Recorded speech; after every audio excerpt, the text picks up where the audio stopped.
যারা ISSB appear করতে যায় সেই ক্যান্ডিডেটদের মধ্যে অনেকের একটা ভুল ধারণা আছে যে আইএসএসবিতে যে আইটেমগুলো হয় সেগুলো ঠিকভাবে করতে পারলেই সে চান্স পেয়ে যাবে।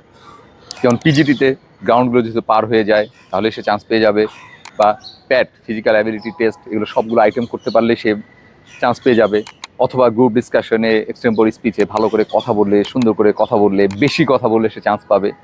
একদম ভুল ধারণা। একজন ইনস্ট্রাক্টর তিনি একজন ক্যান্ডিডেটকে অনেকভাবে জাজ করে থাকেন।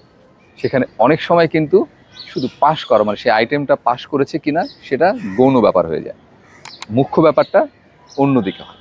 তো এখানেই আইকান একাডেমির সাথে অন্যান্যদের পার্থক্য।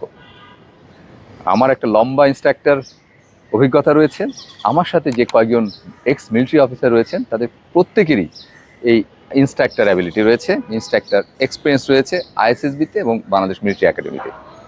তাই আমরা সেভাবেই একটা ক্যান্ডিডেটকে বলার চেষ্টা করি, বোঝানোর চেষ্টা করি যে তোমার এই কন্ডাক্টের জন্য তুমি চান্স পাবে, বা এরকম আচরণ করলে তুমি চান্স পাবে না। তাই শুধুমাত্র আইটেমগুলো পাস করাতেই আইএসএসবি গ্রিন কার্ড তোমার জন্য ওয়েট করছে না।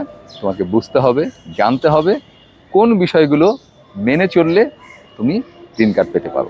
আর এজন্যই তোমাকে আসতে হবে আইকান একাডেমিতে আমাদের কাছে।